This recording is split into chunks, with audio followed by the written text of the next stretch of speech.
Hi, I'm Jonathan. Hi, I'm Haley. We haven't done a wrap up for June yet because we're lazy people. It's July, 9th. I was going to use better excuses than that, but... I'm not. We're lazy people. Okay. So... I mean, also, our toddler went to the ER. She's fine. She is. She's fine. Oh, I should say that. But yeah. it has been a fun little while. Anyways, so here are our wrap-up videos. Hi. Well, this angle isn't awkward. I am filming laying down because I'm very tired, and if my daughter actually goes to sleep, I'm gonna take a nap as soon as I'm done. So let's get into my first reading wrap-up vlogs for the month of June. The first book I read this month is Into the Water by Paula Hawkins. Wow, the glare is serious. Yeah. Into the Water by Paula Hawkins. I gave it 3 out of 5 stars on Goodreads. I'm reading it for a book club, and to be honest with you, it's not my favorite book I've ever read. I don't like that it's sitting here in the background. It's not my favorite book that I've ever read. The way she talks about fat bodies makes me super uncomfortable, but I thought the ending was really good. Really good. The last fourth of the book was so great. I breezed through it. But the first 3/4 of that book is a super slog, and it wasn't a thriller, scary. It was just uncomfortable. I don't know. It wasn't my favorite, but it was a good thriller, all in all, and it had decent plotting. I was satisfied with the ending and how things went, and I mean, that's really all you can ask for. It did what it was supposed to do. The second book I read this month is One Dark Throne by Kendari Blake. I love this book. I love the first one. Would 100% recommend to just about anybody. I think the series is brilliant and it's not getting enough attention. It is so well written, and the characters are lovable and hateable at the same time, but the setting is what's so great about these books. I'm so engrossed and deeply invested in the fate of Fenburn and what's going on and how things are changing. It's just really well crafted, and I love it. 5 out of 5 stars. I mean, 100%. I love this book. I'm sorry if you can hear my daughter. She's singing to herself in her crib. This is what toddlers do. And the third book I read this month was The Man Without a Face, The Unlikely Rise of Vladimir Putin by Masha Gessen. This is a good book. It's nonfiction, and it is about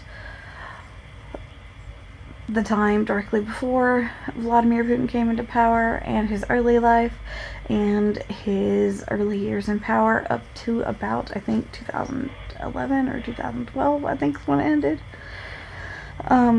Honestly, I think the book's biggest failing is that it is older, so there's all of this unaccounted for time that I would have been interested to hear about.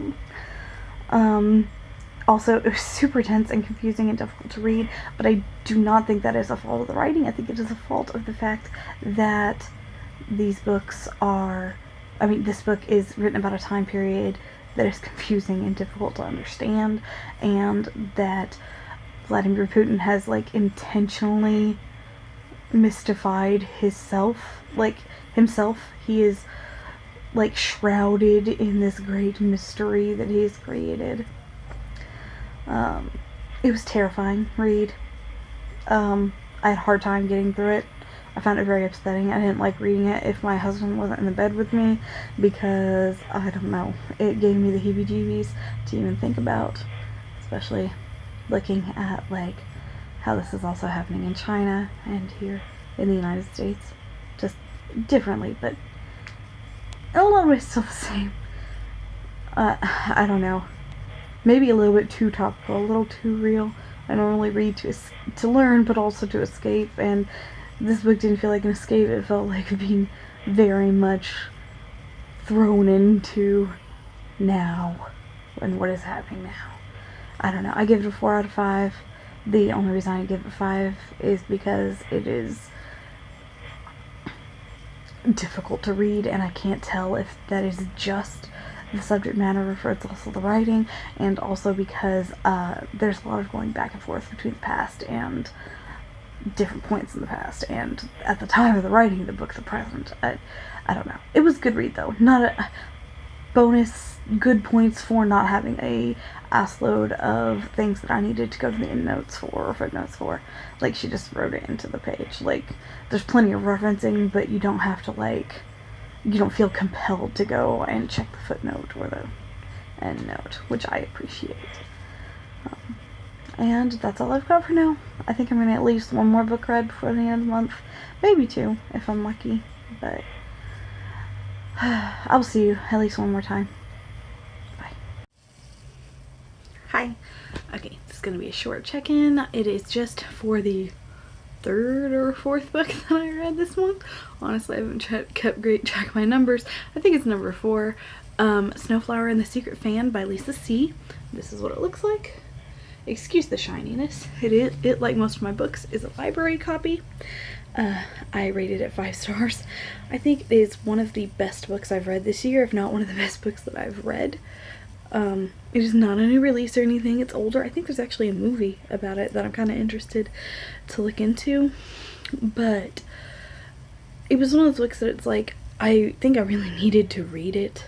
Like, it had lessons in it that were important to me that didn't become clear until the end of the book, about, like, being more understanding of people's situations when they make certain personal choices, and understanding that what you need is not necessarily what other people need. I don't know. It was a really good book. Very surprising. Heartbreaking. I will say that I did not understand going in that it was going to be as, like, intense as it was. That book is really intense. Like, I've rarely read books that I find that intense. The few exceptions being, like, thrillers and mysteries and things like that. But this book was much more intense than most of the thrillers I read. I would 100% say that I think it is a book you need to set aside spoons to read. And that is the most I really want to say on that topic. And maybe a CW for domestic violence. But yeah, it was really good. It's also, like, beautifully written. Like, I learned a lot and also felt like I got kind of a glimpse into a culture that I don't know much about. I don't know. It was very interesting. It made me really want to read more historical fiction set in China, because I feel like I have a much better understanding of many other Asian cultures' histories, but it made me realize I don't really know anything about the history of China, especially not women's history in China, which I'm always generally more interested in that topic than general history. I find more meaning in it. Not that there's not meaning in general history, but anyway. That's my review, wrap-up type thing. You should totally read it if you haven't. It would be a great pick for, like, a book club or anything like that. I think it would be very appealing to a lot of people. Oh, hi. I'm laying down again. Just gonna do a really quick wrap-up review for the last thing I read this month, which is Okada Warrior by Nydia Okorafor. Hey, look. That's sort of a decent look at the cover. Was not my favorite sequel I've read this year, but it was still pretty decent. I would definitely still recommend it to people, but I do think there was a lack of exposition in certain parts that made it hard to understand a few things. That's about it, though. Other than that, still really loved it. There was a lot. It was scary. This was a scary book. Especially for a YA novel. Like, terrifying. But maybe that's just me, because I don't like spiders. Hey guys, it's Jonathan. It's time for another lunchtime reading wrap-up. I am embarrassed to admit that this month I only managed to finish one book, and it wasn't even a terribly long one. It just took me a long time to get through. Nonfiction is kind of that way for me, I guess. I read Conquest of Bread by Peter Kropotkin. I think I pronounced that right.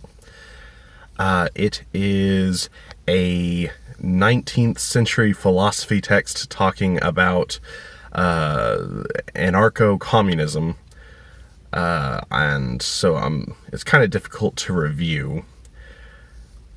I'm going to try and avoid getting too much into politics here, because while I love politics a lot, I don't really think this is the venue for it, and discussing that in any meaningful way is going to be difficult in a very brief video wrap-up of the book. So, I mean, I enjoyed it. I thought it had a really interesting feel to it, just in the glimpse into history and the perspective of that group at that time. And in many ways, it was sort of an uplifting book, in that just the sheer optimism of it. The basic idea of it is that if you just give people what they need to survive and get by and so on, that they will amaze you with their basic innate goodness, I guess. And just the optimism of being able to make a better world was also really encouraging. I mean, there are definitely differences that trying to draw parallels between then and now, and trying to figure out where things were different and what was still valid and what wasn't. There's also at least one point where there's quite a bit of sarcasm in his writing, which made me laugh at the time about I'm not sure I can do justice trying to sum it up. But anyways, Conquest of Bread by Peter Kropotkin. I enjoyed it. If that's something that sounds interesting to you, I recommend it. It is public domain, so you can get it for free off of Amazon. Yeah. And that's it. Yeah. Bye.